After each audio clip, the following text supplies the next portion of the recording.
Hello, my name is Christina. I'm a photographer and photography educator.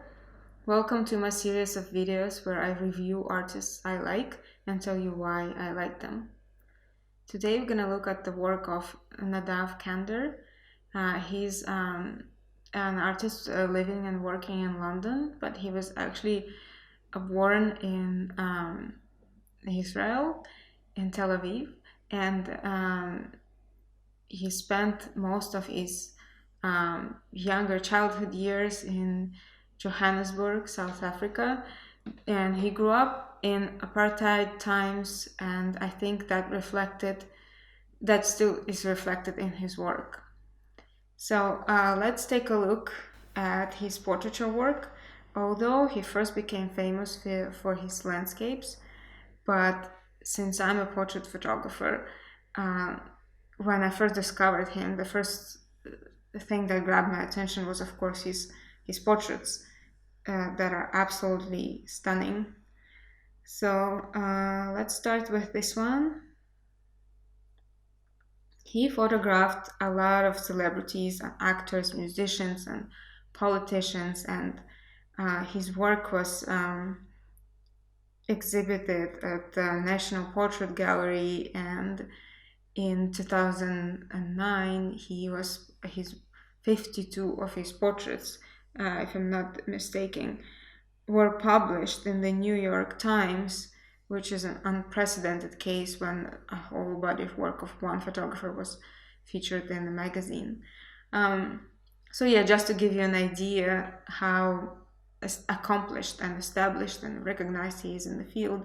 So here's a portrait of Keira Knightley, and what I like about it that is so honest and so intense. You can see that she is not pretending to be anyone else for the camera. It's really who she is, at least that's how I feel when I look at her here. And I think his ability to penetrate the inner world of his sitters is really extraordinary. And I think he does that with the direction he gives to the subjects, but also with additional artistic means. Like, for example, he uses lighting, he uses projections, like in this case of Eddie Redmayne's portrait. He projected this forest, and he has Eddie, has his eyes closed.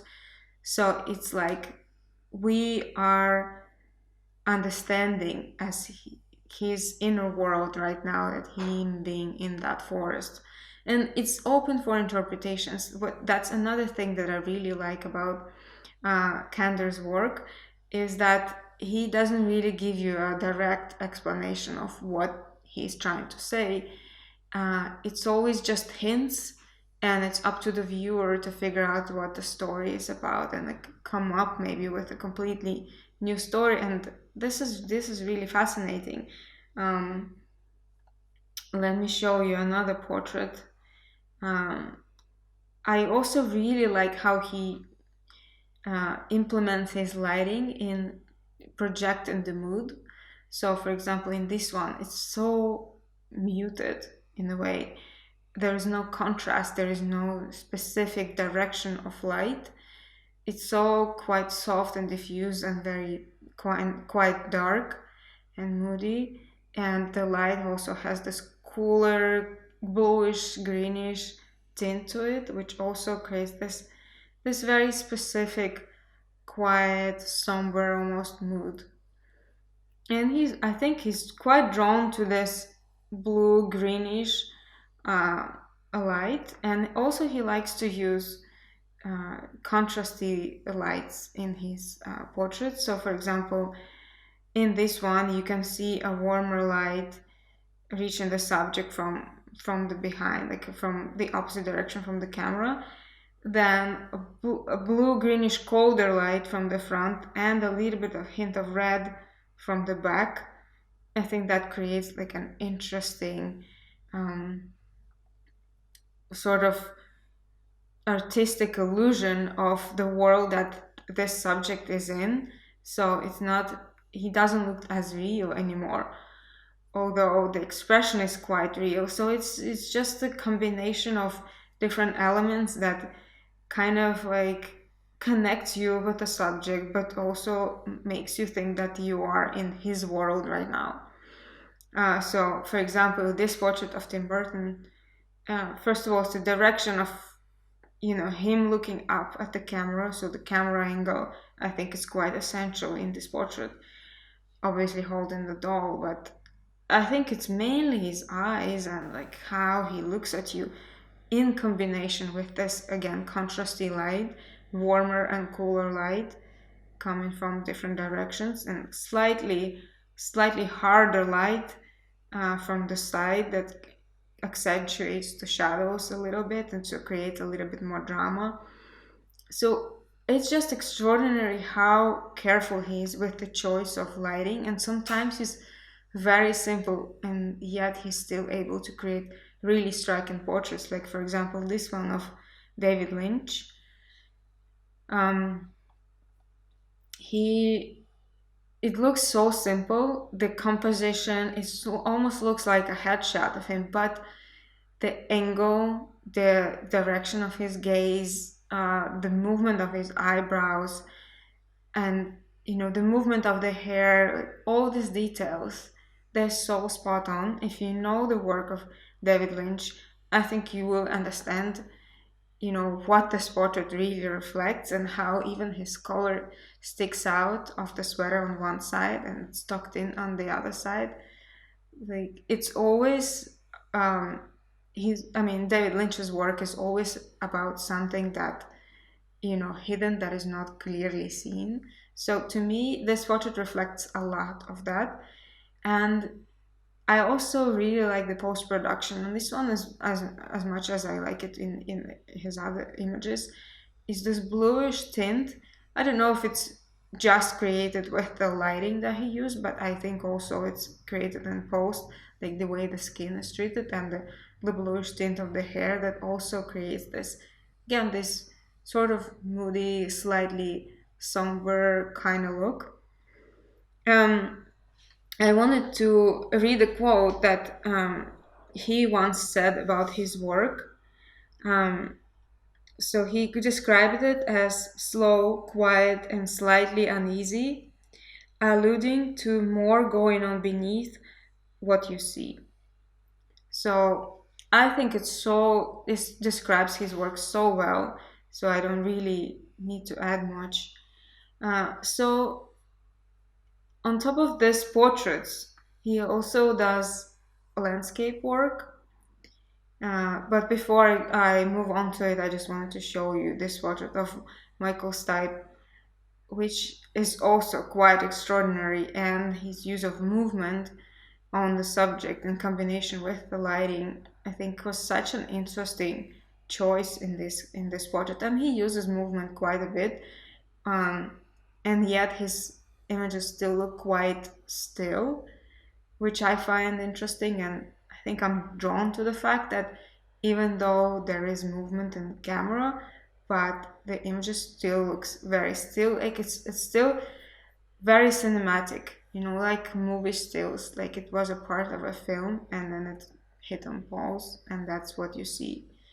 Um, so, okay, let's go and take a look at his landscape work, because then it will give you an overall understanding of um, his approach and him as an artist, in which I always do. I always explore different projects, commissioned, personal, editorial, commercial. It gives you a really good overview of what the artist is about. So, I wanted to start with his series that got him a lot of awards. So it's in Yangtze, is the province in China, if I'm not mistaken, as far as I understand. So it's shot, I think, around this river, and how people's life is basically constructed around that area.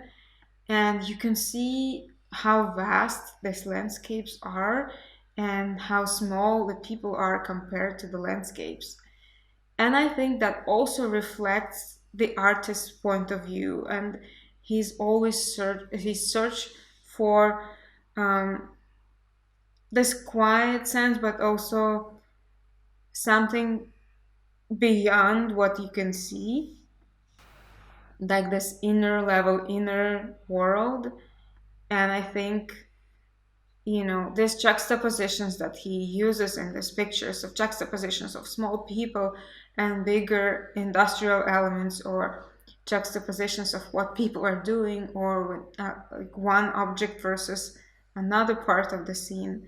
I think they make you really think, and they raise a lot of questions and ideas.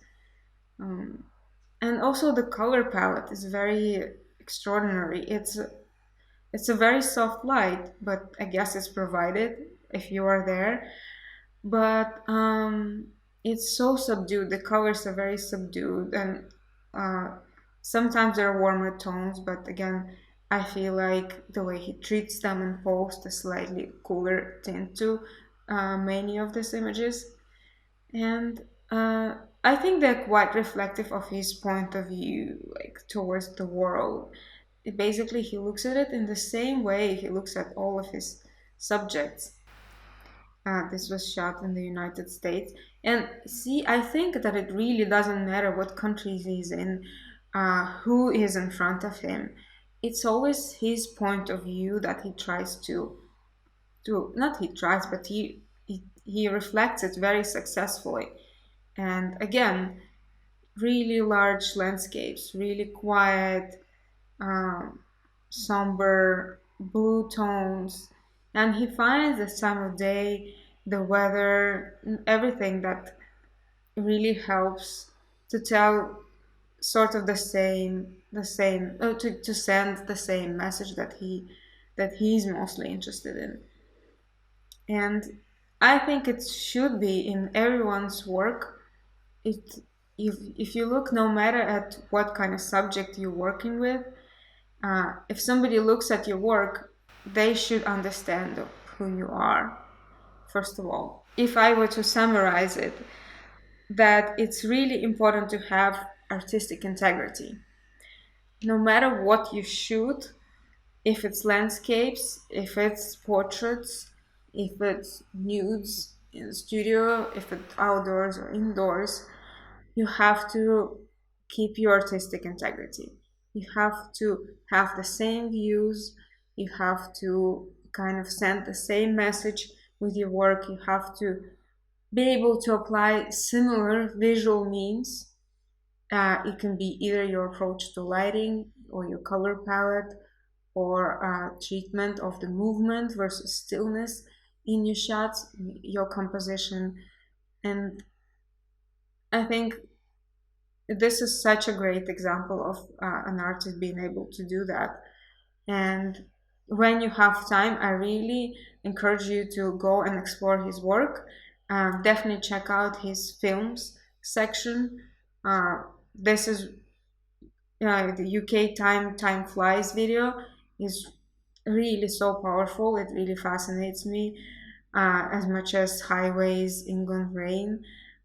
This is social advertisement to TV commercials.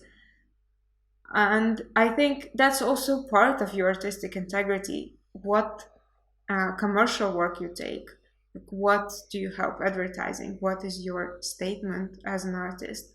And I think he has seen so many different sides of life, and he has such a good perspective that he's very selective and careful with what he's sending to the rest of the world in with his work. And I would like to end with this quote: "My photographs, however varied a viewer might find them, come from the same inner place."